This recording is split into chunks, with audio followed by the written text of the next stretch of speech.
हरे कृष्णा। आप सब कैसे हो? मैं बहुत खुश हूँ और मैं उम्मीद करती हूँ, कानों से प्रेयर कर रही हूँ कि आप सब भी बहुत खुश हो और जेन्यून खुश हो। आप शायद कुछ बातें समझ जाएं और हरे कृष्ण महामंत्र करने लगे और अपनी लाइफ को बहुत सुंदर बना ले। भक्ति कोई रिजर्वनेस नहीं है, कोई वो नहीं है, एफडी नहीं है कि उसे फ़िक्स कर दिया। हाँ जी, हमने फ़िक्स कर दिया ये वाला टाइम जो है हम भक्ति करेंगे और आगे जाके इस टाइम को एफडी खोलेंगे और उस टाइम पे घुस के भक्ति करेंगे। ऐसा नहीं होने वाला। We are not certain. हमारे ये निश्चित नहीं है कि हम जो हम सोच रहे हैं प्लानिंग्स वो सब सक्सेसफुल होंगी नहीं होंगी। नेक्स्ट मोमेंट क्या पता कल आपको ये मेरी वीडियो में कोई आकर बोले कि आई एम डेड। सो कुछ भी नहीं पता, कुछ भी हो सकता है। मज़ा तो तब है कि हम इस सब सत्य को समझें और स्वीकार करें और इसे डरे भी ना। ठीक है, तो भक्ति करना जल्दी से जल्दी सीख जाएं। मुझे बहुत अच्छा लगा आपने क्वेश्चन करा, लगा कि हाँ कोई एक है जो सुन रहा है, कोई एक है, एक फूल जो मैंने महादेव को अर्पित कर दिया है। तो आप लोग सुनेंगे, देखो आप सबके पास यूट्यूब है, आप लोग बहुत कुछ सुनते हो, बहुत कुछ देखते हो, पर ये सब देखने से हम ये नहीं कह सकते कोई एक पूरे दिन अगर भजन लगाए रखे, पूरे दिन अगर कोई एक वीडियो देखता रहे या कुछ सुनता रहे तो हम कहें हम भक्ति कर रहे हैं, दिस इज़ भक्ति। नहीं, भक्ति मतलब हमारा आचरण, भक्ति मतलब हमारा जीने का स्टाइल, एक एटीट्यूड। भक्ति ऐसे है, भक्ति कोई क्राइटेरिया नहीं है कि मंदिर में बैठ के की जाएगी, कुछ लोगों के बीच में की जाएगी, भक्तों के बीच में की जाएगी और हमारे घर वाले वो तो भक्त नहीं है, हमारे ऑफिस वाले वो भक्त नहीं है, स्कूल में जहाँ हम पढ़ते हैं, कॉलेज में जहाँ पढ़ते हैं वो भक्त नहीं है। भक्ति एक क्राइटेरिया है, वहीं भक्ति होती है, वहीं भक्तों जैसा बिहेव होता है, वहीं हम अच्छे रहेंगे। बाकी जगह तो प्रैक्टिकल ह्यूमन बीइंग की तरह जीना है। तो दिस इज़ नॉट भक्ति। भक्ति एक एटीट्यूड है, जैसे आपका एक स्वभाव होता है जिसे आप कभी नहीं छोड़ते, किसी के लिए नहीं बदलते।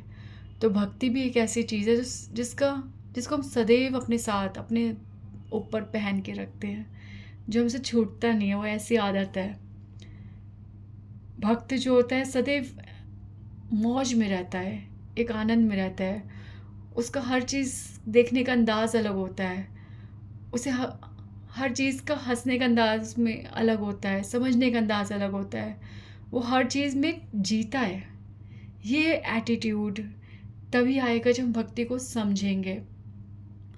तो हम वीडियोस इधर उधर की सुन लें, आप बहुत सारी वीडियोस देखते हो, आप कभी किसी को सुनते हो, कभी किसी को सुनते हो, दिस इज़ रॉन्ग। अगर आप किसी को समझते भी हो तो किसी एक को समझो। और मैं कुछ भी स्पेशल नहीं कर रही, कुछ भी स्पेशल नहीं बता रही। मैं बस एक चीज़ है जो हमसे छूट रही है, मैं उसे पकड़ने के लिए कह रही हूँ, वो निवेदन कर रही हूँ, प्रार्थना कर रही हूँ कि हम भक्ति का मूल समझे। मैं अगर आप एग्री कर रहे हो तो आप सुनते रहो, और एग्री नहीं कर रहे तो मत सुनो। मेरी तो मजबूरी है, मुझे तो बोलना ही है। मैंने आपको कहा था मैं जितना खाली होंगी उतना भरूंगी। I can't survive. मैं भगवान के बारे में बोले बिना नहीं रह सकती, and I don't have people. मेरे पास ऐसे लोग नहीं हैं जो भगवान के बारे में सुनना चाहते हैं, हालांकि वो भी भक्ति कर रहे हैं। पर क्योंकि मैं ऐसे बातें करती हूँ ना, हल्की बातें, हम लोगों को ना बहुत टाइट मामला चाहिए। हमने हर चीज़ का ना एक क्राइटेरिया बना रखा है। स्कूल में टीचर, प्रिंसिपल, ऑफिस में बॉस, कलीग्स, और भक्ति, भगवान, मंदिर, मतलब हर चीज़ का एक लिमिटेशन है। पर हरि व्यापक सर्वत्र समाना, प्रेम ते प्रगटे हो ही जाना। हरि तो सर्वत्र व्यापक है। जब तक हमारे हृदय में प्रेम नहीं आएगा तब तक हम उसे हर जगह नहीं देख सकते। वो प्रेम कैसे प्रकट होगा? तो मैं अभी आप लोग सुन रहे हो, we are unknown but I have many known people. कितने लोग मुझे जानते हैं। मैं उधर ये शेयर नहीं कर रही ना, मैं उनको बता रही हूँ कि I am doing such things. क्यों? अगर वो लोग सुन रहे होते तो मुझे आप लोग की ज़रूरत क्यों पड़ती? मुझे सुनना आने वाला चाहिए। मुझे चाहिए कोई मुझसे पूछे, कोई बात करे, क्योंकि जिज्ञासा से ही कथा शुरू होती है, भगवान की चर्चा शुरू होती है। अगर आपकी टीचर से आप क्वेश्चन नहीं पूछोगे तो टीचर अपना ज्ञान कैसे बांटेगी? आप क्वेश्चन पूछोगे तो टीचर भी खुश होगी। तो वैसे ही भगवान की बात जब हम करेंगे तभी तो भगवान हमारे को अपॉर्चुनिटी देंगे सुनने की। तो जिज्ञासा होनी चाहिए। और बहुत सुंदर लगा मुझे कि आप में कोई एक मुझसे प्रश्न कर रहा है, तो आप बात को ध्यान से सुन रहे हैं। ये बिल्कुल हो सकता है कि मैंने कोई पॉइंट क्लियर ना किया हो। अगर आप इस तरह से क्वेश्चन करोगे ना तो हम सब मिलकर सत्य को समझ पाएंगे।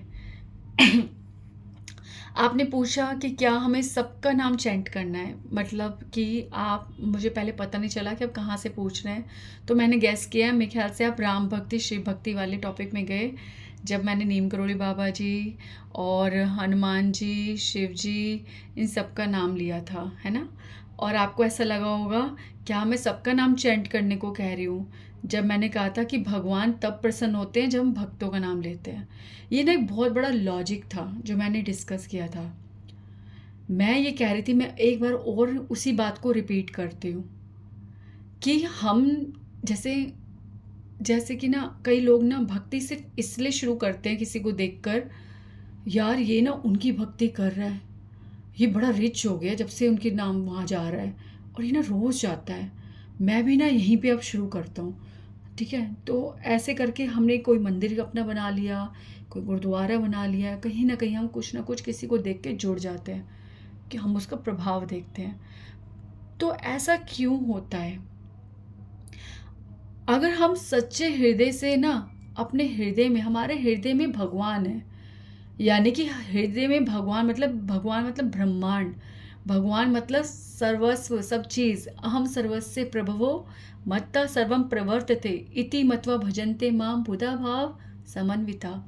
यानी कि भगवान कहते हैं कि मैं सब चराचर का मूल हूँ। भगवान यानी सब कुछ, भगवान इज इक्वल टू एवरीथिंग। ब्रह्मांड, ब्रह्मांड के जीव, सारे साधु, सारे शास्त्र इज इक्वल टू भगवान, क्योंकि भगवान से ही तो सब उत्पन्न हो रहा है, यानी कि सब कुछ भगवान के भीतर है। तो वो भगवान अगर हमारे हर्ट में है, यानी कि हमारे हर्ट में ही सब कुछ है। हमारे हर्ट के अंदर भगवान है, हमारे हर्ट के अंदर शास्त्र है, हमारे हर्ट के अंदर सारे साधु बैठे हैं, हमारे हर्ट के अंदर ही हमारे रिलेटिव, सब कुछ फ्रेंड, सब कुछ हमारे हर्ट में है। ठीक है, तो अगर हम किसी को अप्रोच करना चाहें ना, तो हम इस हृदय में उस जो हमारे कृष्ण है ना उनको अप्रोच करें ना, तो इस हर्ट से ही सब कुछ हमारे आंसर आ जाएंगे। तो मैंने ऐसे एक बार गुरु नानक देव जी से बात करी सिली लग रहा है ना, यू ट्राई, आप भी करो। तो गुरु नानक देव जी से मैंने बोला कि हे गुरु नानक देव जी, आपकी वाणी इतनी सुंदर वाणी है, आपके ग्रंथ के शब्द, जिसे हम शब्द कहते हैं, एक एक शब्द भगवान उनका ब्रह्म रूपी शब्द है। मतलब अगर हम गुरु नानक देव जी के ग्रंथ का एक भी शब्द को समझे ना, इतनी डिटेल में जानने की भी ज़रूरत नहीं है, एक ही भजन उठा के एक ही लाइन का एक ही शब्द समझ लेना, तो गुरु नानक देव जी की कृपा ऐसी हो कि हम समझ जाएं। ठीक है, तो मैंने उनसे कहा कि आपके इतने मीठे मीठे, इतने सरल, इतने स्पष्ट सबने सब कुछ लिखा हुआ है, आप कितना व्याख्यान कर रहे हो हरि नाम का, कितना नाम जप के बारे में बता रहे हो, सब कुछ है, और आपके दर पर कितने लोग आते हैं, रेगुलर आते हैं, मत्था टेकते हैं, सब कुछ करते हैं, तो आप ये उनको समझा क्यों नहीं रहे?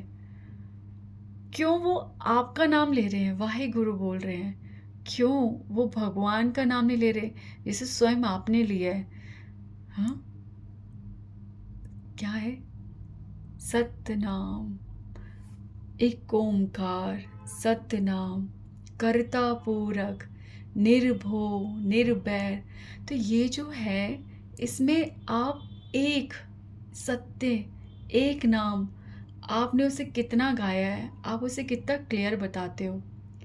वो नाम, वो नाम जो आप स्वयं बता रहे हो, हम वो नहीं ले रहे, हम आपका नाम जप कर रहे हैं। और ये लोग आते हैं और इनको लगता है कि ये सक्सेसफुल पूजा कर रहे हैं, सक्सेसफुल इनकी भक्ति हो रही है, और ये दिखता भी है कि वो सक्सेसफुल दिखते हैं, वो रिच दिखते हैं, उनकी सारी इच्छाएं पूरी होती है। तो गुरु नानक देव जी, आप ये कैसे करते हो? आप इनको नाम की महिमा जो स्वयं आपने ग्रंथों में लिखी है, वो उनके हृदय में क्यों नहीं प्रकट हो रही? तो गुरु नानक देव जी कहते हैं कि पुत्र, ये लोग मेरे पास तो आते हैं, पर ये अपनी इच्छाएं लेके आते हैं, सारे सब मुझसे कुछ ना कुछ मांगते हैं। तो मैंने कहा, आप दे देते हो? तो उन्होंने कहा, नहीं, मैं नहीं देता, मैं कुछ नहीं देता। ये तो वो रब है जो खुश होता है, वो भगवान खुश होता है जब उसके संतों को कोई पूजता है, उनके संतों की, उनके भक्तों की कोई पूजा करता है, उनका नाम की जय करता है। इसमें भगवान को बहुत प्रसन्नता मिलती है, और भगवान खुश तो सारी इच्छाएं पूरी हो जाती हैं। तो इनको वो मिलता है। तो आप उनको वो क्यों नहीं देते? तो कहते हैं, मुझसे मांगे तब दो ना। एक बार ये कहे तो सही कि मेरे पास जो है वो, नानक देव जी आपके पास जो है हमें वो दो। एक बार कहे तो सही, तो मैं वो दे दूँ। तो आप प्लीज़ इस चीज़ को ऑब्ज़र्व करो, ऑब्ज़र्व करो। मैं प्लीज़ किसी को भी ऑफेंड नहीं कर रही, मैं सत्य बोल रही हूँ। और एक्चुअली सत्य यही है कि हम जिसको भी अप्रोच कर रहे हैं, बहुत रॉन्ग अप्रोच कर रहे हैं, हम गलत तरीका हमारा गलत है। तो संतों को प्रसन्नता मिलती है भगवान के नाम से। और यदि हमारी किसी भी देवी देवता, किसी भी जगह जाके हमारी पूजाएं हम जो कर रहे हैं, हम सोच रहे हैं यही पूजा है, इससे हमारी इच्छाएं पूरी हो जाती है, यानी कि हम पूजा सही कर रहे हैं। तो आपने जो मांगा वो मिल गया, इसका मतलब ना ये है कि आपने जो मांगा वो सही था। इसका मतलब ये नहीं कि आपको जो मिल गया वो पूजा सही थी। ये प्रूफ नहीं करता, ये बिल्कुल प्रूफ नहीं करता। अगर ये सत्य होता ना, तो आप बार बार नहीं मांगते, आप चुप हो जाते। अगली बार आप अगली बार ये कहते, आपने बहुत कुछ दे दिया, अब मुझे कुछ नहीं चाहिए, अब मुझे आपका नाम दो, आपकी भक्ति दो। आप उन्हीं की भक्ति मांग के तो देखो, तब भी वो आपको कैसे अपनी गोदी में बिठा के असली भक्ति होती है वो समझाएंगे। तो हम ये जो अप्रोच कर रहे हैं ये गलत है, ठीक है। तो किसी देव देवता के पास हम जाते हैं तो हमारी इच्छाएं पूरी हो जाती हैं, इसका मतलब ये नहीं हमारी पूजा सही है। पूजा मतलब भक्ति, मतलब पूजा अलग चीज़ है, ठीक है।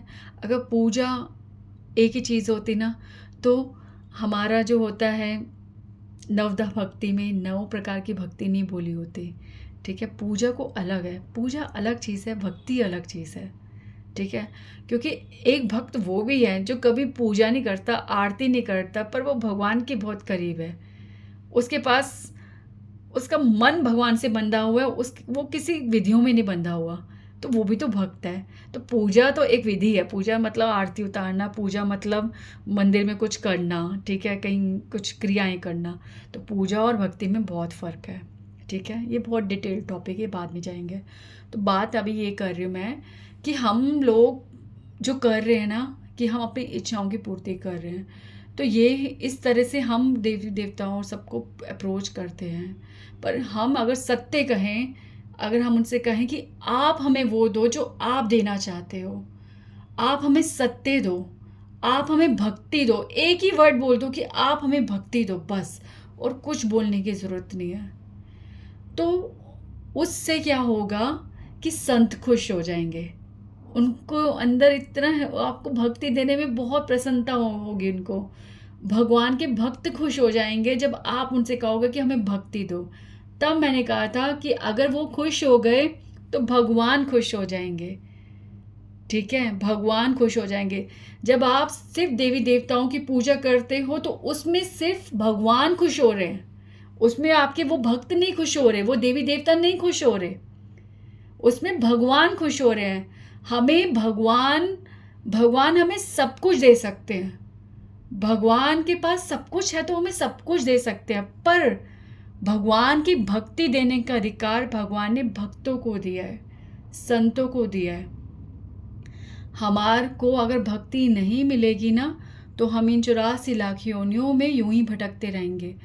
फिर वही बोलूँगी, नहीं मानोगे, नहीं सत्य को समझोगे कि ये नहीं होता तो मत मानो, ये मत मानो, पर ये होता है, ये सत्य है, ठीक है, ये सत्य है। तो भक्त को खुश करना आवश्यक है। भक्त के पास भक्ति है, वो ही हमें भक्ति दे सकते हैं।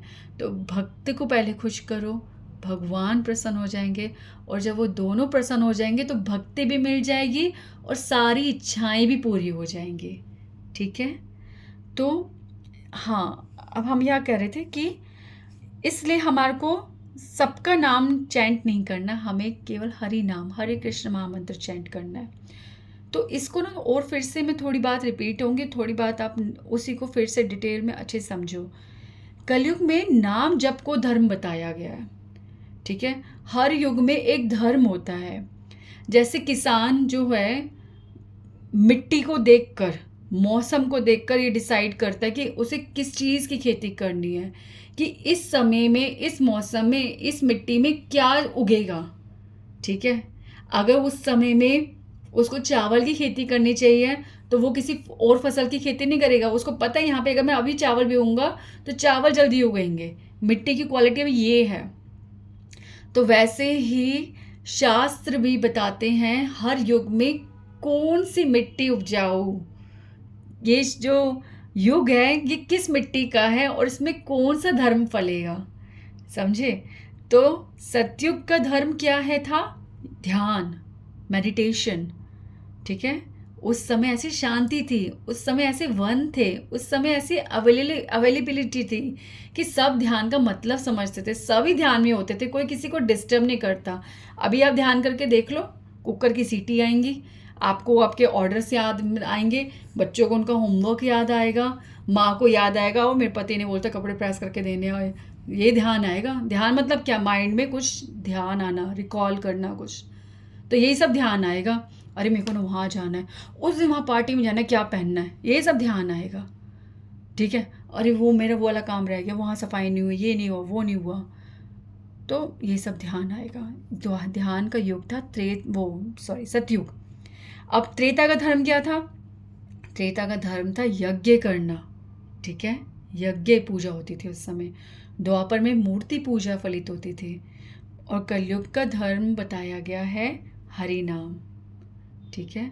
आप सब कुछ कर सकते हो, आप ध्यान कर लो, आप यज्ञ कर लो, मूर्ति पूजा कर लो, जो इच्छाएं हैं कर लो, पर मेन धर्म, जो फसल जो तुरंत उगेगी, जो ये कलयुग की जो उपजाऊ मिट्टी है, इसमें कौन सा धर्म उगेगा, कौन सी धर्म की फसल उगेगी, हरि नाम की फसल उगेगी। यही इजी है, यही अनुकूल है, मौसम है, उपजाऊता है, और सब अवेलेबिलिटी है, समझे। बारिश हो रही है, यानी कि इस कलयुग में कृपा बरस रही है। इस कलयुग में संत ही संत हैं, जो जैसे खेती करना सिखाते हैं, जो हमारे आजकल अनुसंधान है, उसी तरह से संत हमें बताते हैं कि किस प्रकार खेती करनी है, पहले बीज डलेगा या पहले वो उसकी खुदाई करनी है, क्या क्या करना है। तो ये सब संत बताते हैं कि कैसी खुदाई, कैसे बीज बोना है, कैसे क्या करना है कि फसल जल्दी उग जाए। तो इस कलयुग में संत कितने आए, कितने संत आए, कबीरदास जी, और क्या बोलते मीराबाई, और स्वयं भगवान गौरांग महाप्रभु, और कितने संत, हाँ, नामदेव, तुकाराम, पुंडलीक, कितने भक्त आए। तो भगवान के हर नाम में शक्ति है, भगवान के नाम और भगवान में कोई अंतर नहीं है, ठीक है, कोई अंतर नहीं है। इसे शास्त्रिक भाषा में कहते हैं कि नाम और नामी में कोई भेद नहीं है, ठीक है। जैसे मटेरियल वर्ल्ड में मतलब हम अपनी दुनिया में अपनी जहाँ हम रहते हैं, अगर आज के टाइम पे हम बोले पानी पानी पानी पानी पानी पानी पानी, तो ऐसा नहीं है आप पूरे दिन भी पानी जपते रहो और आपको वहीं पे पानी प्रकट हो जाएगा, ठीक है। या आप किसी चीज़ का भी स्मरण करो, कोई भी बंदे का भी स्मरण करो तो वो प्रकट हो जाएगा। हाँ, जैसे हमारे को कोई छोड़ के चला गया, अगर हम उसको नाम जपते रहें तो क्या वो आ जाएगा? नहीं हो सकता ना। तो वैसे ही ये सब कोई नाम और नामी में यहाँ पे भेद है, पर अध्यात्म जगत में ऐसा नहीं होता। अध्यात्म जगत में जिसका नाम हम लेते हैं वो प्रकट हो जाता है, ठीक है। तो वैसे ही भगवान के नाम और नाम में कोई भेद नहीं है, ठीक है। भगवान उसी समय प्रकट हो जाते हैं जैसे ही हम भगवान का नाम लेते हैं, राम कृष्ण हरे कृष्णा, ठीक है। अब कहोगे क्या दिखते हैं, दिखेंगे भगवान? तो नहीं, वो नहीं दिखेंगे, पर उनका अनुभव आपको महसूस होगा। जैसे सूरज देर से उगता है, हाँ सूरज देर से उगता है, पर उसका अनुभव यानी कि उसका प्रकाश पहले हो जाता है। वैसे ही जब हम बिना कपट के नाम जप करते हैं, तो भगवान को जब बिना किसी छल के, डुप्लिसिटी के बिना भगवान को पुकारते हैं, तो वो तत्क्षण उसी समय भगवान हमारे पास आ जाते हैं। एक बार कृष्ण बोलते हैं, वो हमारे साथ होते हैं। जो कहते हैं ना, वो जो कहावत बनी है, बगल में छोरी शहर में ढिंडोरा। हाँ, तो वैसे ही इधर उधर भागते भागते क्या करना, अरे आपके पास बैठे हैं। अभी आप सुन रहे हो ना, आपने जितनी बार सुना है आपके मन में स्पीक कर रहे हो, आप आपके पास बैठे हुए हैं, जस्ट फील इट। जैसे ना एक एग्जांपल बताती हूँ। जैसे एक लड़की की जब शादी होने वाली होती है, या एक लड़की जिसे लव करती है लड़का, तो जैसे वो उसके वो मतलब नाम लेता है ना, तो उसे एक शर्म सी आ जाती है, ओह ऐसे अजीब सा तो ऐसे महसूस करो, ओ माय गॉड भगवान मेरे साथ बैठे हैं, ऐसा महसूस करो। आप नाम जब करते हो, भगवान आपके एकदम क्लोज होते हैं, ही इज़ वॉचिंग यू, वो हमारे को हर तरह से देख रहे हैं। तो उनका अनुभव करो, ठीक है। तो इस तरह से वो हमारे पास होते हैं। अब प्रश्न यह था कि इन सबका नाम जप करें या किसका? तो शास्त्र ने कहा है कि हरि नाम का जप करो। तो हरि नाम में तो हरि का नाम, ठीक है, यानी कि कृष्ण ने जितने अवतार लिए हैं वो भी, और कृष्ण का नाम, राम जी का नाम, नारायण का नाम, विष्णु जी, हरि, माधव, दामोदर, वासुदेव, भगवान के तो अनेक नाम है, फिर कौन सा ले? तो इस प्रॉब्लम का सॉल्यूशन भगवान ने स्वयं किया है कि ऐसा कौन सा नाम ले। नाम देखो, हम जो नाम लेते हैं राम, कृष्ण और दामोदर, वासुदेव, ठीक है, सब जो हम नाम ले रहे हैं, ये नाम में सारी पोटेंसी है। मैंने बताया था ना, नाम नामकारी बहुधा निज सर्वशक्ति स्तत्रता पिता नियमते स्मरण न कालः एतादृशी तव कृपा भगवन ममापि दुर्देव में दृश्य महाजनी नानुरागा। कि भगवान आपने अपने समस्त नामों में अपनी समस्त शक्तियां डाल दी हैं, आप स्वयं उस नाम में बैठ गए हो ना। उस नाम को लेने का कोई टाइम ना समय ना कोई नियम नहीं लगता, कभी भी ले सकते हैं। इतना आसान कर दिया भगवान, फिर भी नानुराग, कि मेरे हृदय में कोई राग, कोई इंटरेस्ट ही नहीं उत्पन्न हो रहा, कोई क्रेज ही नहीं है मुझे आपका नाम लेने में। तो भगवान के तो हर नाम में ये सब कुछ शक्तियाँ हैं। तो फिर हम क्या करें कि ये जो नाम लिया, एक संत, एक साधु राम बोलता है, जैसे शिव जी है, राम बोलते ध्यान में चले जाते हैं, और हम यहाँ पे नाम लेते हैं भगवान का, तो हमें काम याद आता है, हमारे को नींद आती है, हमारे को ऐसा लगता है अब तो सारे काम, वो तो फिर तो वो काम भी याद आता है जो हमें करना ही नहीं है, जो हम करना भी नहीं चाहते, वो काम भी याद आते हैं। अरे ये कर लेती हूँ, पढ़ने का मन नहीं करता, अब तो पढ़ लेती हूँ, अभी रोटी बनाने का मन नहीं कर रहा, रोटी बना लेती हूँ, अच्छा बेस्ट सब्जी बनाती हूँ, मैं करूँ काम में जा रही हूँ। तो एक नाम से किसी को समाधि लग जाती है। एक साधु जब नाम बोलता है, राम बोलता है, कृष्ण बोलता है, तो उसको साक्षात दर्शन होते हैं। तो हमें क्यों नहीं हो रहा? इसलिए भगवान ने स्वयं इसका सॉल्यूशन किया है कि हम लोग प्योर नहीं हैं। ये हम इतनी बातें भगवान के बारे में सुन रहे हैं, इतना कुछ हम देखते हैं, इतना कुछ हम मतलब महसूस भी कर जाते हैं फिर भी छूट जाता है। ये सब क्यों हो रहा है? क्योंकि हमारे अंदर प्योरिटी नहीं है, हम शुद्ध नहीं है हमारे अंदर। प्योरिटी का मतलब जब आता है ना, तो इसका एक ही एग्जांपल समझ लिया करो कि शीशा सामने है, हमें हमारी शक्ल दिख सकती है पर उस पर काई जमी है, वो बहुत गंदा हो रहा है। तो जब तक शीशा साफ नहीं होगा तो न हम कैसे देख सकते अपने आप को? तो मैं भी, हम भी वहीं खड़े हैं, शीशा भी वहीं है, मिट्टी नहीं हटी बस। तो भगवान के नाम ऐसे ही हैं कि सामने शीशा पर हमें दिख नहीं रहा, शक्ल ही नहीं दिख रही। तो वो जो मिट्टी है वो हमारे पाप है, हमारी गंदी आदतें हैं, हमारे अपराध हैं जो हमने कई जन्मों से कर रखे हो। इतनी डर्ट, इतनी गंदगी है कि वो नहीं हट सकते। इसलिए हमें ये सिंपल जो नाम लेने से, सिंपली से ही हमारे को भगवान महसूस होना चाहिए, वो नहीं हो पा रहे। इसलिए भगवान ने शास्त्रों में जो लिखा हुआ है, ठीक है, स्वयं भगवान कृष्ण ने कलयुग में भक्त बनकर अवतार लिया था। ठीक है, भगवान भक्त बनकर आए थे। ठीक है, 10 अवतार में इसलिए गौरांग महाप्रभु नहीं है। ठीक है, इसके पीछे एक तो बहुत बड़ी लीला है जो शिव जी से कनेक्टेड है। ये मैं आगे फ्यूचर में बताऊंगी। कर लेना कोई जिज्ञासा, जब लगे ना मैं भूल गई तो पूछ लेना कि आपने वो कहा था। अच्छा, आपने कहा था ऐसे ना, ये आपने कहा था हरे कृष्णा ऐसे करके बोल लिया करो, क्वेश्चन पूछा करो। ये मैम वर्ड बोले ना, ये मत बोलना, कोई नाम मत बोलना। वैसे तो ऐसा कुछ नहीं है कि हम फेमस होने वाले हैं या कोई चैनल फेमस होने वाला है, क्योंकि nobody is interested. But फिर भी ये मैम दीदी करके कुछ कोई फेमस हो गया, oh it's horrible horrible horrible. तो कोई नाम मत दो, प्यार को प्यार रहने दो, कोई नाम मत दो। तो नाम घूम जाएगा, चेहरा ये बदल जाएगा, आवाज़ बदल जाएगी। छोड़ो, कुछ मत बोलो, डायरेक्ट क्वेश्चन करो। हम कृष्ण से बात कर रहे हैं, मैं भी कृष्ण से बात कर रही हूँ, मैं भी वो बोल रही हूँ जो भगवान बोल रहे हैं, मैं वो सुन रही हूँ जो भगवान सुना रहे हैं, और हम सब मिलके वही सुन रहे हैं। नो बडी, हम कुछ नहीं एग्जिस्ट करते हैं, हमारा मतलब ही नहीं है कि हम भगवान के बारे में कुछ बोल पाए या समझ पाए। तो भगवान की कृपा हो रही है जो हम सब सुन रहे हैं और समझ रहे हैं और बोल रहे हैं, सीरियसली। तो कलयुग में भक्त बनकर भगवान ने अवतार लिया। हाँ, तो मैं ये बोल रही थी कि सीक्रेट, ठीक है, ये सीक्रेट बाद में डिस्कस करेंगे। तो भगवान भक्त बनकर आए हैं, चुपके से भक्त बनकर आए हैं। इसलिए भगवान 10 अवतार में नहीं है। भगवान ने ये भगवान का अवतार नहीं लिया, भक्त का अवतार लिया। इसलिए 10 अवतार में गौरांग महाप्रभु नहीं आए हैं। ठीक है, तो भगवान भक्त बनकर अवतार लिया। ठीक है, सबको बताया कि हरे कृष्ण कृष्ण कृष्ण हरे हरे, हरे राम राम राम हरे हरे।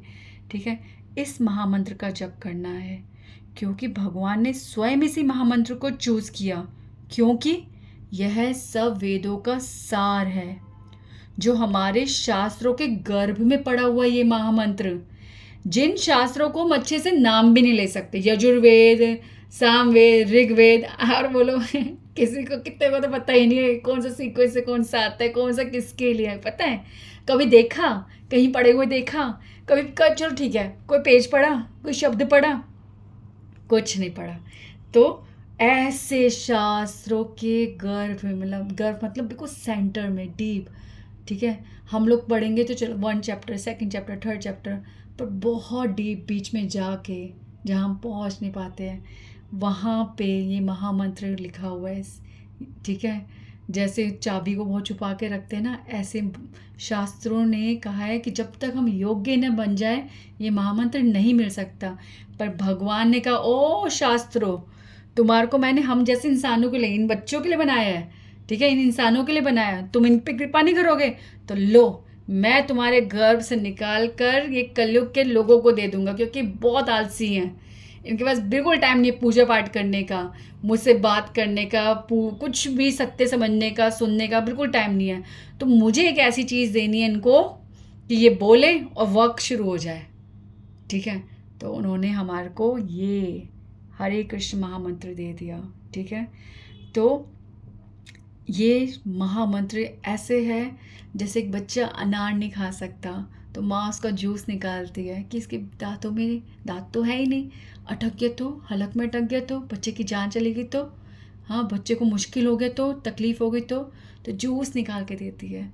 ऐसे भगवान ने शास्त्रों का रस निकाल के, सार निकाल के ये हरे कृष्ण महामंत्र हमें दिया है। ये चैतन्य महाप्रभु ने नहीं बनाया, ये शास्त्रों में लिखा हुआ है, जो भगवान के श्वास से प्रकट हुए शास्त्र। ये तो तब जब ब्रह्मांड बना है, जब ये हम मनुष्य हो से पहले ये सब लिखा हुआ है। भगवान तो हमें आके सिर्फ बता रहे हैं, सिर्फ सूचना दे रहे हैं कि ये वाला महामंत्र करना है। और कैसे?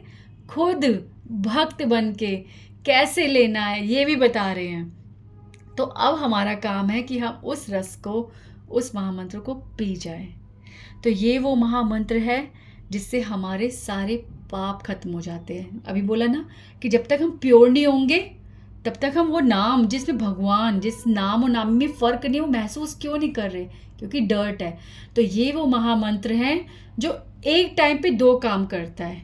ठीक है, कि हमार को वो डर्ट को हटा रहा है, ठीक है, जो हमारी मैल, जो पापों की मैल है उसको हटा रहा है। और धीरे धीरे दिन प्रतिदिन ऐसी तरक्की होती है हमारी कि हमें भगवान का अनुभव होता है। और जिस दिन वो मिरर साफ होंगे तो दिख भी जाएंगे। डोंट वरी, मिरर तो साफ होने दो, ठीक है। तो पाप खत्म हो जाते हैं और आगे भी पाप ना करे ऐसी आदत भी खत्म हो जाती है। बीज तक, जो पाप के बीज पड़े हुए ना घर में हमारे, वो भी खत्म हो जाते हैं। यह महामंत्र वो सब ज्ञान देने में समर्थ है जिन्हें सारा जीवन, अगर हम सारे शास्त्र पढ़े ना, तब भी प्राप्त नहीं किया जा सकता। हरे कृष्ण महामंत्र जब करते ना तो हमारे हृदय में सारे ज्ञान उत्पन्न होने लगते हैं। अभी बोले ना, हृदय में भगवान, हृदय में ब्रह्मांड, हृदय में शास्त्र, वही हृदय वाला भगवान हृदय से ही सब कुछ उत्पन्न कर देते हैं। तो यह महामंत्र ना सिर्फ भगवान से अपितु समस्त चराचर, प्रत्येक जीव, प्रत्येक चीज़ से हमें प्रेम करना सिखाती है, उसका सम्मान करना सिखाती है, यह हमें जीवन जीना सिखाती है। और यह हमें हर प्रकार के डर से, शोक से दूर करती है, केवल हरि की शरण लेना सिखाती है। ठीक है, ये महामंत्र ऐसा है। तो ये महामंत्र हमारे हर प्रश्न का हमें उत्तर देता है। जैसे मैंने गुरु दयानंद देव जी से पूछा, हृदय से उत्तर नहीं मिला, अंदर बैठे थे, उत्तर मिल गया। ठीक है, इसे करने से केवल शुभ होता है। अगर आप हरे कृष्ण महामंत्र करोगे तो केवल शुभ होगा, शुभ ही दिखता है। इससे हमें यह स्वीकार करना आ जाता है कि सब कारणों के कारण कृष्ण है, वही परम भगवान है। वह सदैव हमारे हृदय में हमारे साथ है। वो तब भी हमारे साथ थे जब हमने कभी उन्हें पुकारा नहीं था। वो आज हमारे साथ हैं जब हम उन्हें पुकार रहे हैं। और अगर कल को कुछ ऐसा हुआ कि हम उनको ना पुकारे, हमारा विश्वास टूट जाए या कुछ भी भगवान ना करे ऐसा कुछ हो जाए, तब भी वो हमारे साथ होंगे, वो हमें कभी नहीं छोड़ते। ठीक है, तो जब स्वयं भगवान ने भक्त बनकर बताया कि भगवान कौन है, भक्ति क्या है, भगवान, भक्ति और भक्त केवल इसी मंत्र के जप करने से मिल जाएंगे, तो हमें क्यों संदेह करने की ज़रूरत है? कहाँ से टाइम आता है हमारे पास इतना? क्यों डाउट करें? अरे गौरांग महाप्रभु की लीला खोल लो, चैतन्य चरितामृत पढ़ लो, हाँ चैतन्य भागवत पढ़ लो, उनके बारे में समझ लो, पता चल जाएगा कि भगवान कैसे आए थे, कैसे उन्होंने इतनी इम्पॉर्टेंट बात हमारे सामने रखी, हमारे को करना सिखाया। भगवान ने स्वयं लीलाएं करी हैं भक्त के रूप में, भक्त बन के कैसे जिया जाता है वो सिखाया हमें। तो शास्त्र, गुरु और साधु, तीन चीज़ होती है। क्या? शास्त्र, गुरु और साधु, ये तीनों एक ही बात बोलते हैं और तीनों भगवान पर आधारित हैं। यानी कि इन तीनों के फादर, यानी तीनों से भी बड़े कौन है? भगवान है। तो यदि भगवान कह रहे हैं कि हरे कृष्ण नाम जप करना है, तो क्यों डाउट क्यों करना? अब फिर से उसी प्रश्न पर आते हैं। यदि मैं आपसे कहूँ कि आप जिस भी देवी देवता की पूजा करते हो, ठीक है, अभी आप बोल रहे थे ना कि सबका नाम ले, हाँ सबका नाम ले, तो सबका नाम लेने की ज़रूरत नहीं है, हमें हरे कृष्ण महामंत्र करने की ज़रूरत है। तो अगर मैं आपसे कहूँ कि आप जिस भी देवी देवता की पूजा करते हो वह छोड़ दो और केवल मंत्र जप करो, तो ना ही आप ऐसा करोगे, ठीक है, और ना ही मुझे सुनोगे, आपको रॉन्ग लगूंगी मैं, और सच कहूँ ना ही ये सही है, ऐसा नहीं करना चाहिए। तरीके से हमें ऐसा जल्दी से डिसीज़न ले लेना चाहिए कि हमें सही सही जल्दी से जल्दी भगवान की शरण ले लेनी चाहिए। और क्योंकि सभी देवी देवता भी तो भगवान की शरण लेते, तुरंत समझ जाना चाहिए, पर एकदम से कुछ भी नहीं प्रतिक्रिया करनी चाहिए। हमें इस बात को समझना चाहिए, इसको समझो, हृदय से समझो, फिर कुछ करना, और कुछ छोड़ना नहीं है। हमें तो सबको अपनाना है। अभी तो बात हुई अहम सर्वस्य प्रभवो, समझ जीव, तो समझ जीव से प्रेम करना, यानी कि समझ देवी देवताओं से भी प्रेम करना, ठीक है। वो भगवान के भक्त है ये जानकर तो और प्रेम करना, ठीक है। तो उनकी पूजा करते करते तो आज ये फलित हुआ। भगवद गीता में लिखा है कि हम कितने जन्मों तक देवी माँ की पूजा करते हैं, कितने जन्मों तक देवी देवताओं की पूजा करते हैं, कितने जन्मों तक शिव भक्ति करते हैं, तब जाके हमें कृष्ण भक्ति मिलती है, राम भक्ति मिलती है, हरि भक्ति मिलती है। तो उनकी पूजा का फल है, तो हम उनको प्रणाम करेंगे, उनका तिरस्कार नहीं कर सकते हम। उनकी कृपा से हमें आज सत्य दिख रहा है, जो हमारे को आज सत्य समझ आ रहे हैं, हरे कृष्ण महामंत्र वो हमें दे रहे हैं, ठीक है। ये उनकी प्रसाद है, तो इसे अच्छे से ग्रहण करना है। क्या जिससे प्रसाद लेते हैं उसका तिरस्कार करते हैं, तो उनसे प्रसाद लेके खा रहे हो, उनका तिरस्कार कैसे कर सकते हो? उनको समझना है, गलत हम है, गलत हमारी विधि है। हम उनकी पूजा थोड़ा ना करते हैं, हम तो बस जिद्दी बच्चे हैं, बस डिमांड्स करते हैं उनसे। हाँ, हमने अपनी हर इच्छा पूरी करने के लिए एक भगवान चूज़ कर रखा है, लक्ष्मी माता यानी कि धन, ठीक है, गणेश यानी बुद्धि, विघ्नहर्ता, ऐसे ऐसे सब को हमने चूज़ कर रखा है, ठीक है, कि इस चीज़ के लिए ये भगवान, उस चीज़ के लिए भगवान। तो इसलिए लास्ट वीडियो में जब मैंने बोला था शिव भक्ति राम भक्ति, उस टॉपिक में क्लियर किया था कि यदि हम देवी देवताओं को प्रसन्न करना चाहते हैं तो हमें हरे कृष्ण महामंत्र करना चाहिए। उनकी प्रसन्नता हरे कृष्ण महामंत्र में है। उनकी प्रसन्नता तब है जब हम वो जिसकी पूजा करते हैं उन्हीं की पूजा हम करें, वो तब प्रसन्न हो गए। तो उनके सामने यदि विश्वास ना हो ना, तो एक एक्सपेरिमेंट कर लेना। चलो एक एक्सपेरिमेंट करो, आप जिनकी भी पूजा करते हो उनकी ना पूजा सच्चे हृदय से और हृदय से करो, उनसे कोई डिमांड मत करो, और उनसे प्रार्थना करो कि आप जिनकी भक्ति करते हो ना, उनकी भक्ति मुझे दो, और उनके सामने बैठकर चैंटिंग करो। सच्ची बोल रही हूँ, कितने प्रसन्न होंगे, जितना आप नहीं मांगते ना उससे ज़्यादा देंगे आपको। और हरे कृष्ण महामंत्र उनके सामने करो, ठीक है। इससे क्या होगा? इससे ये होगा कि अगर जैसे मैंने कहा आपने वैसे ही बिना कपट के, हाँ, नो डुप्लिसिटी, नो चीटिंग, वैसे ही किया, तो वे देवी देवता स्वयं आपके सामने सत्य प्रकट करेंगे।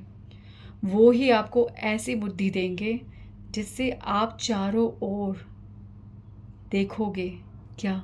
सत्य, चारों ओर से आपको सत्य सुनाई देगा। ऐसी बातें सुनने को मिलेंगी जो आपको दृढ़ करने लगेगी।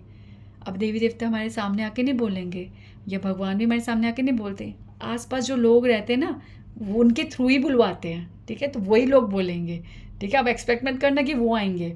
तो चारों ओर से सत्य सुनाई देगा, चारों ओर सत्य दिखाई देगा।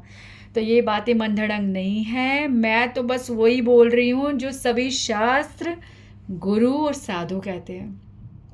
बस मैंने सिंप्लिसिटी का तड़का तेज लगा दिया है, जिससे हम सबको सत्य और टेस्टी और स्वाद लगे। अरे बाबा, बच्चे को खाना खिलाना है, कैसे भी खिलाओ, बच्चे के अंदर बस भोजन जाना चाहिए, उसको पोषण करो, भक्ति का पोषण करो, भक्ति ग्रहण करो।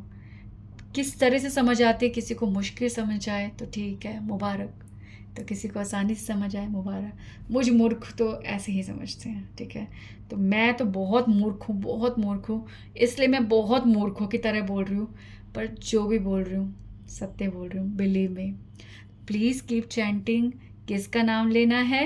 कृष्ण का नाम। हरे कृष्ण कृष्ण कृष्ण हरे हरे, हरे राम राम राम हरे हरे। और हाँ, नेक्स्ट टाइम मैं भजन गाऊंगी, और अलग अलग जगह से भजन, वाणी के यानी शब्द गुरु ग्रंथ साहिब के, और रामचरितमानस के, और भी संतों के भजन, जो ये प्रूफ करेंगे कि हरि नाम ही सार है, ठीक है। आई एम रियली सॉरी, फिर से वीडियो बड़ी हो गई, बट आप कहो कि अनंत को मैं छोटा करके आपको दे दूँ, it is not possible for me. ठीक है, हरे कृष्णा, बाय।